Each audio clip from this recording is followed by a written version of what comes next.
Explosion Network's Fast and Furious podcast, and we don't have friends, we have family. Each week in the lead up to Fast and Furious 9, we shall be cracking a Carano to discuss the films, characters, music, and more of the Fast saga. My name's Dylan Blight. Joining me today, as always, my ever exuberant co-host to hear my do the intro, Kieran Marchand.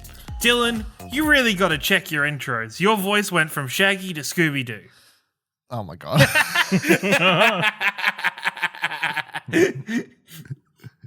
Kieran's like, Ash has had all these singers each episode. Here's mine, guys. How'd I do? Here's my attempt. I'm going for it before Ashley comes in and says something way funnier.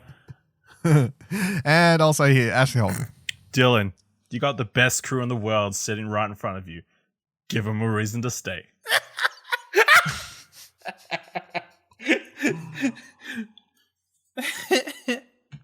Kieran's favorite part of recording this podcast is just that. That's it. Yep, I'm done. I can zone out for the rest of this fucking podcast. And I'm ready to run out of NOS, everyone. You wait for that. That's your you wait for your favorite segment. That's an end. This week we're talking about Fast and Furious 6, year release 2013, directed by Justin Lin, written by Chris Morgan. Main cast, of course: Vin Diesel, Paul Walker, Dwayne Johnson, Jordana, Brewster, Michelle Rodriguez, Tyrese, Gibson, Kang, Gal Gadot, Chris Ludacris Bridges, Luke Evans, Elsa Pataky, and Gina Carano, who I was straight away say kind of forgot she was in this, and I was like, oh.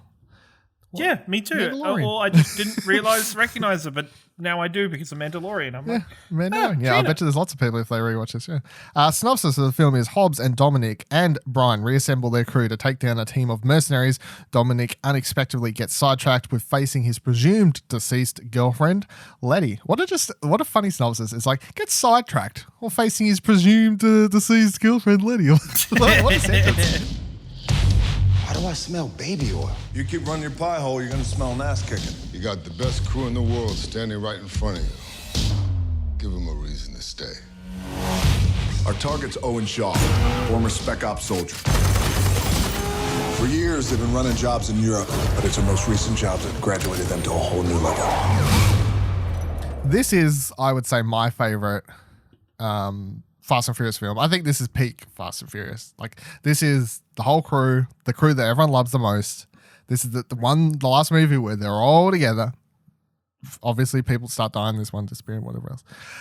This one where they're all together doing their thing, and it's just peak nonsense action, one-liners, quips back at one another. It's just a lot of fun. It's the most fun, I think, of all the Fast and Furious movies. And then the action is also just taken up a notch. I mean, every movie takes it up a notch, but this movie from the last one, they're like, drag a safe.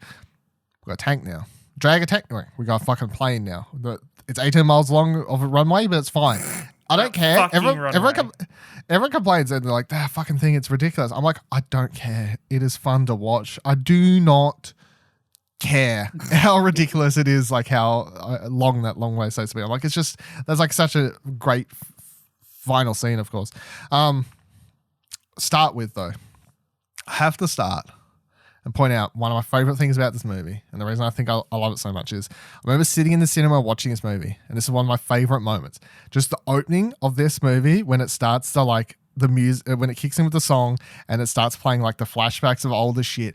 I remember just being like, oh my, I think that was the moment it hit me that I'm like, wow, I really like this franchise, because I'm like getting feels just seeing like this, like them showing all the characters and the history and stuff. I'm like, fuck, this franchise. And not is only like just the main films, they also show stuff from those shitty short prelude films from freaking Fast 4.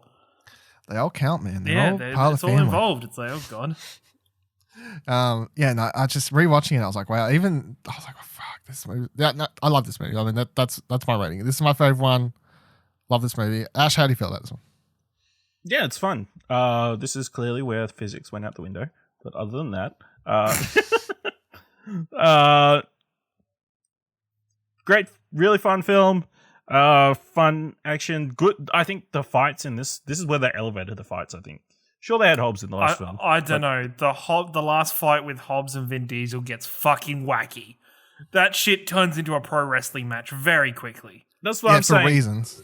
The fights here, they're like top notch because I don't think there's any egos amongst the people fighting, or the ones who are on the losing side, I guess. Yeah, the plot is fine. I mean, the whole Letty retro, like, rewriting of her history, I guess, is fine. But yeah, it's fun. It fits though. I mean, then why was the Like- guy so, sure that he killed Letty? Even though Because he saw it. Because he saw her go blasting off the side with, like, But yeah, then- I'd presume someone died too. But then Shaw goes and finds the body later because Yeah, just to you make didn't sure. check. But you know? but the thing is, why did you just shoot her in the head? he missed. I don't know. He's a stormtrooper. He bottled it. Okay. I mean- He showed a conscience that was not shown in the film that he was actually in. Yeah. Wow. But Do you, the thing what? is, Wait. Golden, you think like, shooting the movie or car TV up rule. and letting it explode is more kind than actually killing her, like a mercy killing? Because he couldn't go through with shooting her in the face. Like, he couldn't go through with it, so he shot the car because it's an indirect way of killing her in his eyes. Okay. It's easier for his conscience to deal with that. And then brag about that he shot her in the head when he didn't. Well, yeah, got the extra points. Kieran, how do you feel about this movie? It's also my favorite movie after watching it. I don't think 8 can change my mind on that. So this movie, about halfway through, I realized that this franchise does not deserve Paul Walker. Paul Walker is fucking great in this movie, and his acting and range of emotions that he shows in this fucking movie is, I'm swearing a lot for my passion about how good he is. Like he there's just moments of just his facial expressions that are pure gold. Like, just like in the moment where Shaw starts threatening Mia, like his demeanor and everything changes so quickly and in such an emotional way that it's actually really impressive considering we're watching a Fast and Furious movie. I love all the action scenes in this movie. I think it's the best group. Like, it's the favorite group. It's semi-amusing that they ditched the two Dominican Republic characters. They were just like, they lost all their money and now nobody knows where they are. Well, it makes sense. So, yeah. Given how the last film ended. Yes. Yeah. Side note, it's, we didn't bring it up, but they both lost on that roulette table, didn't they? Yes, they did, because it got green, That's which what's I didn't implied. even know. Yeah. Yeah, they got green when the one bet on red and one bet on black. So, yeah, good job to them, douche canoes. I think it has the funniest plot. I think it has some sections that I overlook, like Brian's little adventure to America, which is the rest of the cast, where they find out, build up to be this very risk-taking thing that it is just like the easiest stroll for him in the world to enter and leave that country. But overall, yeah, this is a really fun movie. That's because It they has don't my- expect you to come in on an aeroplane. They expect you to come crawling over the border. Just like, it seems like a little bit flawed in if it's a real thing in the American like judicial system where they scan somebody's fingerprints and they don't check that it's the right person for like 24 hours or whatever. Don't try and find realism. Where in I'm one like, of okay, but other- they explain some rules that aren't real, but they explain enough that for most people they're like, oh, that makes sense, and then like you can move on with the movie. You know, like they give you enough that even if it doesn't make sense, for most people it's enough. And you're like, it's okay. but it also has probably one of my favorite quote unquote races from the series. I really love the race between Dom and Letty. There's just something really nice about it, and Letty's reaction to Dom's driving throughout that is really fun to watch. Especially the section where he gets rid of the cop cars that are chasing them, and she's immediately like, he's crazy. He's crazy. Yeah. Like he's like there's that one part where she's like, this dude's crazy, man. Yeah, like it's really nice to see those two characters kind of rebond, and even though they've got the good old amnesia storyline, it's done in a decent way. At least it's not like she gets all her memories back from a random event or something she sees. All right, so let's get into some like key scenes, I guess, like moments, I guess. Brian is now a father. I think that's obviously important going forward. This movie, they like skips ahead far enough from the end of the last one that they've now been living semi-happily for a certain amount of time. And this is really important to lead into like the next one and like the whole part of this movie is because it's like, I think I've seen people complain before where it's like, why didn't they just stay there and whatever else? Like, why would they even do this? Why do they care? I'm like, A, Letty, B, they imply that as much as they're like kind of lavishly living out there and they're raising their child and everything's cool, they are homesick. Like they pretty much go, we miss the house. Like the whole thing at the end of the movie where Dom's like, I want one thing, like 1337 or whatever the thing is. It's like, that is literally just his old fucking Toretto house. They just want their home back. I think a lot of people, I don't know, for whatever reason, he is full of wax or some shit, somehow managed to miss that stuff. But yeah, so this movie with Brian being a father, that plays in heavily to the next, when we get to Furious 7, of course. That fact. And of course, I'm also just seeing the kid because it's not like I forgot, but this is the film where the kid shows up first. It made me, because then I'm still thinking about, every time I'm watching one of these movies, I'm still subtly like thinking about 9 and like being like, oh, what could they do? You know, like just thinking stuff. And I'm like, man, like Jordana's coming back for 9. I'm like, are they really just going to be like, are they going to CGI Brian, or are they just going to like be like, oh, Brian's looking after the kid now? Like, oh, well, someone else is, you know what I mean? Come like, back to deal with the brother. I guess that's like her thing. Like, I got to come back because it's our brother. Like, it's family Dom or some shit like that too. It's I guess blood family. But yeah, like the whole reason I keep her out of this movie and kind of 7 is because it's like she always got sidetracked. It's like, you're looking after the kid. You're looking after the kid. Like that's Jordana Brewster got sidelined as soon as the kid showed up. In the next couple of films, she's like, you know, women that's fine. Women can do jobs. The guy can be a stay-at-home dad. This is 2020, Dylan. I'm happy. I'm happy she's back for now. Brian, I let you do that thing in London. This is my turn now. Even though I ended up in Spain with you guys, but it's fine. It's fine. And then how do we feel about Letty in this movie? I guess like not just the whole amnesia storyline, but do you actually feel like there's any difference in the character, given that it's basically like? I think she's a more matured character here. I think like she's not. There's back when we last saw her in Fast and Furious, like when we saw the character properly in the original Fast and Furious movie, she was still kind of living in this world of gangsters and racing cars, where it was a little bit, you know, it was just what she'd grown up with, and you know, she wrapped herself around Dom and that group of people. And I think this amnesia and what she's doing with this new group and her morality that she's finding throughout it, I think it shows a lot of maturity for the character that we didn't really see in the past iteration. Yeah, it's a good reset. I feel like she has more personality here this time around. And to be fair, we only had Letty for what? 1 and a bit movies. Yeah, barely. Yeah, it's basically. And if you'd one watched movie. the prelude to Fast 4, Ash, you would have had a bit more. That's true. You missed out. You missed out on high quality Letty stuff. You didn't even like the direct connection with the coral reef bit. That was kind of in the prequel. They mentioned that. They mentioned, they cut the scars from the prequel. Mm. That's exactly right. Yep, exactly right. They're like, oh, you got a scar here, and I got the same one. We went diving. It's from the prequel. You missed out. Okay, Los Bandaleros. You should have watched it. Maybe you should go back and watch it and do a mini version of the podcast for just that section by yourself. That's your punishment. Well, you're letting the listeners down. Will I know? No, you won't. No, you won't. So obviously Roman in this movie, like to go over kind of what each character's up to after the last one. It's like Roman's taking all his money and he's flying around a plane that literally has written on the back of it, "It's Roman bitch" or some shit like like that. I'm like, okay, well that's legit. That seems legit for his character. I appreciate that Roman's still a tight ass, that he's still a cheapskate when he's got millionaires. He's like, you're a millionaire and you're still asking for money. He's like, yeah, that's how I stay a millionaire. Like, it's funny.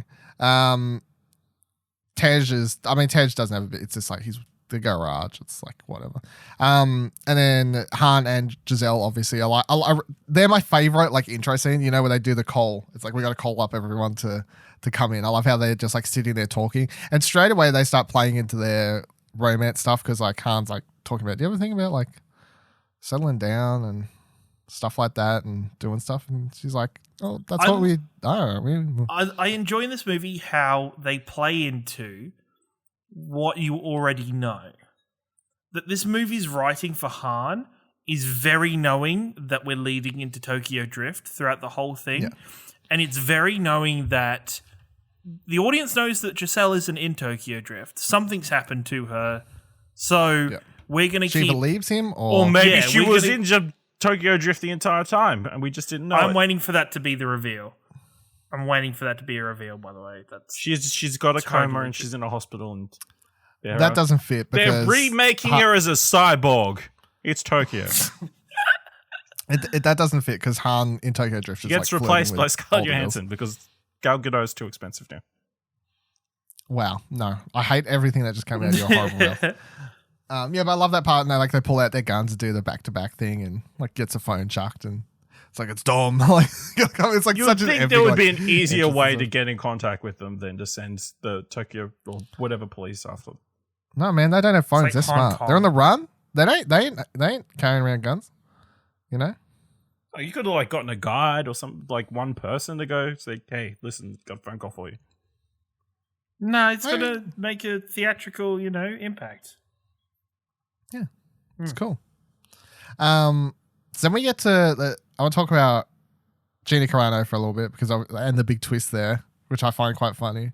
I always love the moment. So you get to like right there at the end of the movie, and it's like the big twist. Because like I think they've gone into this thing of twists now, where this movie has a twist. 5 had a twist.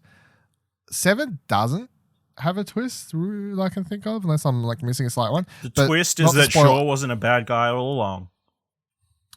Well, yeah, no, shut up. But 8, without spoiling it, because Kieran still hasn't seen it, 8 has a twist that's very... Oh, there's a couple twists. Like, It's the same 8 twist has as several 7. twists. 8 has like a lot of twists, actually. And one of them's like super obvious, obviously, but it's like, there has a couple of ones in there. But now they're like, we could do all these twisties and turnies. And this one, like, after like the big reveal in 5, where they're like, it was on a garbage truck. This one's like... And she was bad the whole time. It was kind I love of how they do obvious, like the though, proper right? bad guy thing. Yeah, but I just love how It they do was- the bad guy, like Dr. Evil type scene, like, hey, baby, coming. And it's like everyone looks, it's like, but then she like walks over it, like, oh no. It was all along. Oh, It worked extra well because I completely forgot that was the thing that happened. I'm like, That's... Oh, really? so cool. I will say it's amusing that not only in her MMA career but also in her movie career, Gina Carano's real purpose is to open the way for Ronda Rousey to get bigger and better. Wow. Yeah. No, Gina Carano's better in this movie than Ronda Rousey ever was Yeah. in 7. But She plays like a way less interesting bad guy. She has a fight with Michelle Rodriguez, cool story, but But that's it, isn't it? Other than This that. is just one fight. that's it. Yeah, that's it. Yeah, I mean, it's it's a cool one fight, fight, I guess, but yeah, whatever. I bet Ronda got paid more for that movie than. In she fact, did. I would say that Gina's fighting this one with It's better. Michelle. Both of the fights Michelle's were good. better. Both the fights are pretty good. Yeah. Step the game up in this one too. That's another thing about the fight scenes, because obviously the last movie, like, all right, we got some fisticuffs going. You know, Rock versus Vin Diesel, let's go. This movie, you got the massive fist fight at the end. You got the Han getting his ass kicked. Han and Roman. Roman versus Joe Taslim.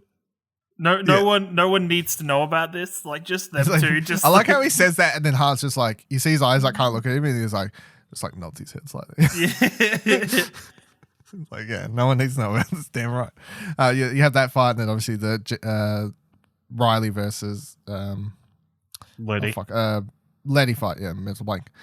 Which is way more fisty fights happening in this one, so that's a lot of fun. fisty fights. Fisty fights, that's the fun stuff. And then Shaw, obviously, Luke Evans comes in this one, and this is like the full. I mean, it's not. I appreciate this movie because it starts being like, okay, so instead of just having a one-off bad guys, obviously the sequel like is like, okay, repercussions from the last movie means that the brother blah blah blah blah, and then they start building this whole Shaw family. And if it wasn't for this movie, we wouldn't have Hobbs and Shaw as a spin-off, because then we wouldn't have 7, etc., etc., etc. But then I also kind of annoy it because, I mean, once again, not to spoil 8 or. Fuck it, it's not a big spoiler because you've watched a trailer for 9. Spoilers, the bad guy from 8 is coming back for 9, right? And I'm like, like I'm like I didn't like it that much. Like we just sticking it to it because like you did the whole like continuing the bad guy thing and you run out of fucking. There's only shores so to many bad guys bad in guys. the world.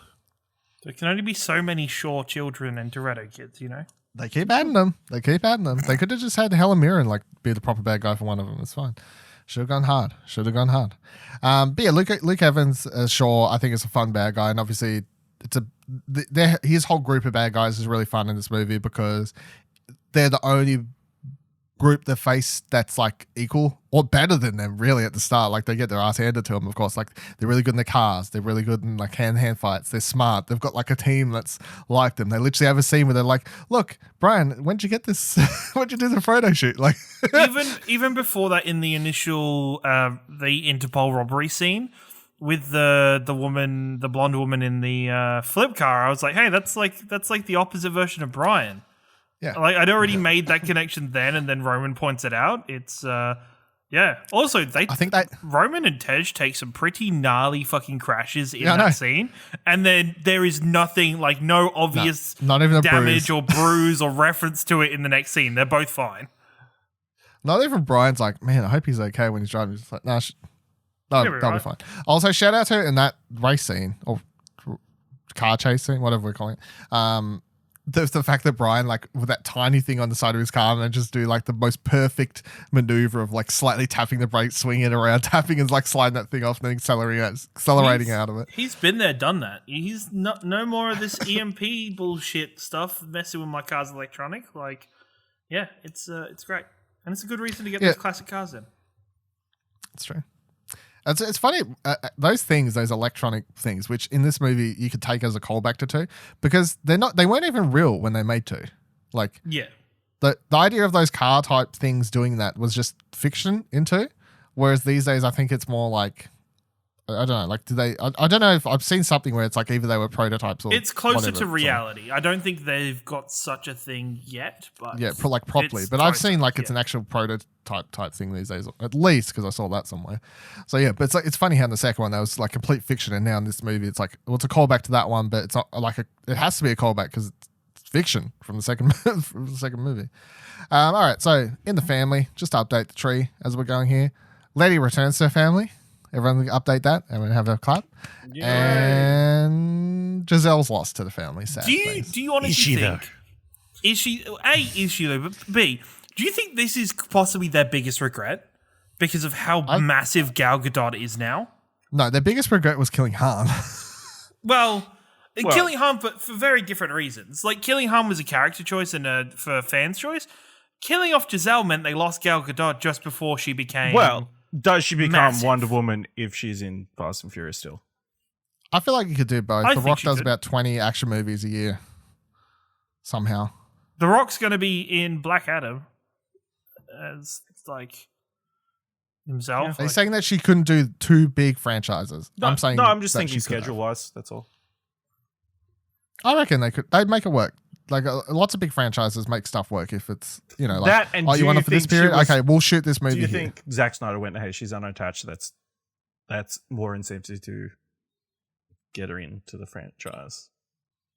I don't know. I don't know. I think they could have worked it around it. I wish they had worked around. Yeah, I wish Han and Giselle was still a thing. Like, it makes me really sad that their relationship's kind of done. Even though Han's coming back. Listen, like, this time they get a time machine. Maybe that's the plot of Fast 9. He gets a time machine, he goes back in time. Get all the characters back. Catches her, she's fallen off. And then she travels back to the future. Well, the problem is she could survive because that's why they're doing that rocket thing. So. They're trying to break the time speed. Oh my god.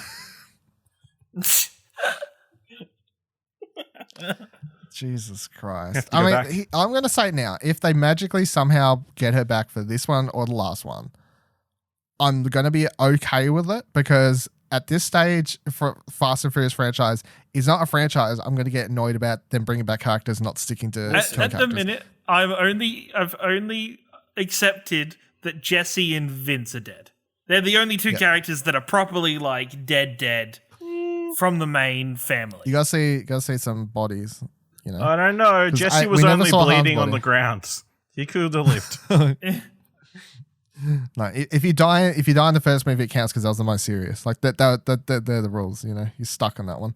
But yeah, no. If she comes back, I'd be like, whatever. Like if you can have the brother survive, falling off pretty much the same, if not higher, and faster with more velocity, then you could surely have say and that she was survives. going backwards. She probably only hurt her back a little bit on the fucking concrete. Well, just a little bit of a back. Yeah, She probably just got lost. I will say though, I've seen this movie a bunch of times. I still cry at the end. I cried. Yeah. I cried with. I started tearing up when Mia goes over and hugs Han. Yes. Han's And then- face. But Where's then, Gazelle? but then that bit isn't when Han. The thing for me that gets me is the fact that it isn't then that Han breaks. Han breaks when Brian goes over and hugs him. That's when I'm like, oh shit, dude! Like fuck. That's like a proper friendship and relationship and fuck. Yeah. I think a worse action movie would have, because there's like a split second where I remember watching it the first time. Like it seems like they're just going to ignore it. And I think a worse action movie kind of just would have been like, yeah, whatever. Like you gotta have this Doesn't happy matter. epic moment of Dom fucking- survived. Yeah, it's like Dom survives. What else matters? Like the action hero leaves everyone. But I like how they get that out of the way, and like it does make sense to show that first because obviously everyone's like coming to a stop. They're like, "Is Dom alive? Like we just saw him crash," and then like, "Oh, he's fine." And then obviously the fact they start looking around for everyone else that makes sense. I buy it. Like that. Yes. I think is realistic. And then yeah, just looking over and like Han's face like dropping when he's like, it's like when she's like, "What about Giselle?" He's just like, "Oh." Well, he has this Some look in sad his shit. eyes for the entire scene. Like from the moment she's gone, he has just this devoid look in his eyes of just detachment from the situation, of just not knowing how to process what's just happened to him. Because throughout the movie, he's getting very attached to her. He saves her a number of times throughout the movie. Yeah, that one time she nearly got her head blown off by a fucking sniper. Yeah, and he's like dived and fucking grabbed a quarter and stuff. Yeah, it's just you could see how attached Han was to Giselle for it. And I think that the other thing interesting in this movie is they have like several conversations, obviously like the whole like, do you ever think about settling down and all this other stuff? Like I honestly can't help but wonder like what Han's life would have been like different if she had have survived. Like How different Tokyo Drift would be?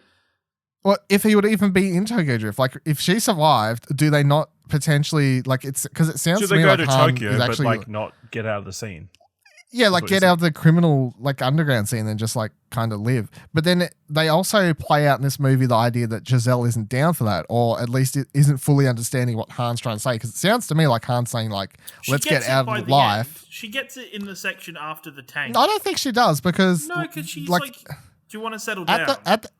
at the end she says, I can't remember how like what it comes up whatever, but she like turns to him and says like when they're in the car or whatever, she's like, this is who we are, and like starts like climbing out or whatever. Okay, that's also fair. You know, like she's not like let's like settle down, blah blah blah blah. No, she's like this is who we are, this is what we do. Like we do crazy mad shit. Let's go, come do it. And Han's like okay, but to me it sounds like Han is actually like no, I want to get out of this and I would like to settle down. You know. Speaking of relationships, can I say for freaking Brian to put Mia first and put Mia before everything in the plane scene, and like as soon as he gets to Mia, they literally jump in the car and like get the fuck off the plane. That's like there's no bullshit where Brian's like, I've got to stay here and help Dom. There's none of that shit. He's just like, He'll be fine. yeah, he'll be fine. I've got to get you off the plane. And we're also going to fuck up this chick with a flip car because she She deserves it. she deserves it. She He also knows that's what Dom would have wanted him to do. Yeah. Also, you know. But That's- even then, he still, when characters are like, "Oh, you should have done this," they still don't do it. So it was just nice that they actually carried through with that. Any other scenes, moments to go before we move on to favorite line and stuff? I love all the stuff with Jack. Like, I love all the stuff with the kid, especially with Dom coming over and being like, Oh, the cars and stuff. Yeah, just the car things. Like, you're not pushing input ports on him already. Just that kind of back and forth is really nice. And just even like the barbecue scene at the end is really nice to see. There is the awkward moment with Elena and Oh my god. and even Where Letty goes Ro- and talks like, "Hey, thanks." yeah, like even like Roman like points it out. He's like, "Oh, this is gonna be awkward," and they're like, "Yeah, but still sexy as hell." Thanks for keeping my boyfriend's bed warm for me, pretty much. Yeah, it's just a little bit. Just yeah, weird. it's a bit awkward. like- yeah, Elena has like 2 seconds in this movie. She's like she's laying naked next to him at the start of the movie. Then she's like, "You should go find Letty," and then she turns up at the end. And it's like, "Okay, yeah. I'm a cop again." Can I also say it was I don't know, jarring is probably the best word, where they go from Shaw being captured, Shaw being like, "Oh, I've got people going over to get your family right now, like I can break them and reach out and break them," and it plays out like he's doing it, like they're doing it as he's talking, and then the next minute he's getting onto the plane and Mia's on the plane with them, and you're like, Yeah, no, it's meant to be a flashback, but it's not obvious. Yeah, Yeah. it's like, It's fuck, supposed to be okay. like, "Oh, we did this a while ago." Yeah. All right. Okay, well, favorite do we line? want to talk about the elephant in the room? What's the elephant? The runway. I mean, as I said, We've I already- don't as you care. said, It's fun. It's kind of, it's the meme itself. Well, It's very I like nice. to think everything's happening at the same time, and that's the only way you could have shown that. You had to. Yeah, I mean, There's no way if you could, think about it that like, way, play it in real time. But also, they drive a very long way up the runway before the plane even lands in front of them. So it's like, it's very long. my favorite thing about the runway sequence, if you're like, boy, like, although what Ashton said, what you just said, I've never thought about, and that would actually make sense. But obviously, there's no thing in the movie that tries to make that obvious. I don't know how he could without it being corny, but that would work. That does make sense. Yeah, I mean, but you my could favorite cut thing it- about the whole, Well, potentially you could cut it You'd like have to- 4 different screens all running simultaneously. yeah, but it wouldn't be as interesting. wouldn't No, that would be be as- Or if terrible. it- That's why you didn't do it that If way. it flowed better into the next scene and stuff, is all could have, or the next section would work as well. But yeah, My favorite thing about the runway though is they would know very well. Like they would be making the movie and know it's going to seem long. There's no way they don't know that, but they just don't care because they're like, it's fine. It's a fucking silly action movie. It's we just had who a ca- tank. Who cares? Yeah, Yes, it's like they had a honestly, who tank. cares? We also just had a point where Dom decided to ram his car into a wall and Yeah, catch someone in the using the momentum to fling himself across the gap between 2 bridges, catch somebody, make it to the other bridge after catching somebody, and land against the window of a car And break nothing. and like not damage himself whatsoever. Yeah, and everybody's Perfect. Makes freaking sense. out about Dom hitting that bridge thing in the trailer. It's like, it's not even close. Yeah. It was like, and I was about to say, if that's what they're showing in the trailer, I can't wait for the movie. No, I love that. So whoever made the decision, they're like in the runway sequence when we go to the helicopter shot, will show that they're right at the end of the runway now. Like the runway's been 18 miles long, but we'll make they sure also- that they're they also right at the end. least they don't do a meme thing about having. Whenever they cut back to the cockpit's just worried about getting up off the air. They're not doing we're this far away from the end of the runway. Oh, we're this far away from they're not doing that kind of cheesiness. They're just, They couldn't, because then you would have been like, dude, you said that like 10 minutes ago. And Yeah. like, yeah. you would have hit it by now. All right, so favorite line. Mine is near the end of the movie, or basically the end of the movie, at the barbecue scene where Hobbs starts walking up the runway. Fuck, you and took then mine. It's so funny. And then Roman yells out, "Hey Mia, you better hide your baby oil," and then starts laughing. And then Hobbs says, "You better hide your big ass forehead." And then Tej spits out his drink. And I think my favorite thing about this is a known thing that the Dwayne the Rock's response wasn't in the script. Yes, So, you can tell by Tej's reaction is Yeah, like you tell Tej's he's- reaction is just Ludacris being like, He's like just like 100% spit take of like not expecting that line at all. yeah. And also Tyrese's face of, okay, motherfucker. Like, that's why it makes it the funniest fucking line in the movie. Yeah, so that's my pick for favorite. Of course, my backup would have been, man, this shit went from Victor warfare. Ash, what's your favorite? Shout out to after Giselle says he's a man, Han saying, she says that a lot. That's a great line. But it's hard to go past. Now that you mention it, my swaggerless friend here, he really likes that shirt you have on. That whole entire sequence is great. I forgot about that sequence. That sequence is awesome. That's when I was in that last week where he's like, goes in there and the dude literally says to The Rock, you sir, no entourage, no nothing. You're certainly not a bowler. It's just, it's like, and just things like, it's nice that the movie and the writers remember that all of the characters except for Hobbs are fucking loaded. Like, I've just got all this cash, and it's not like they're like still acting like they don't have the money, where like, you know, Tej buys out every single car they had there. It's like, well, no, Also, Tej brought a garage. He invested his money. He's got more going, you know? Well, Yeah. it depends if that garage started to actually make money.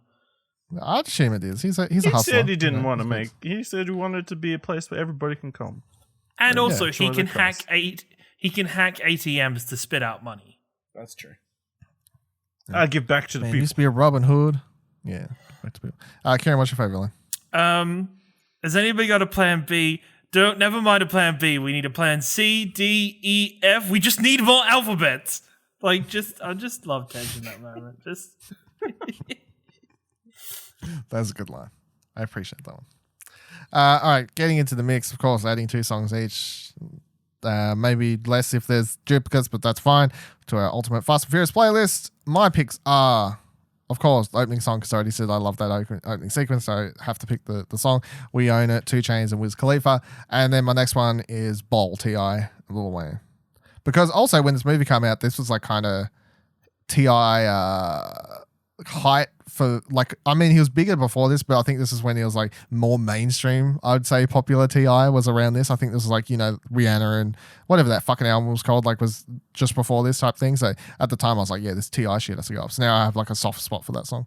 No, fuck it, Ash. What are your songs? I also had We Own It, but I feel like that's a given. That's a given. Yeah, and I put Failbait by Deadmau5.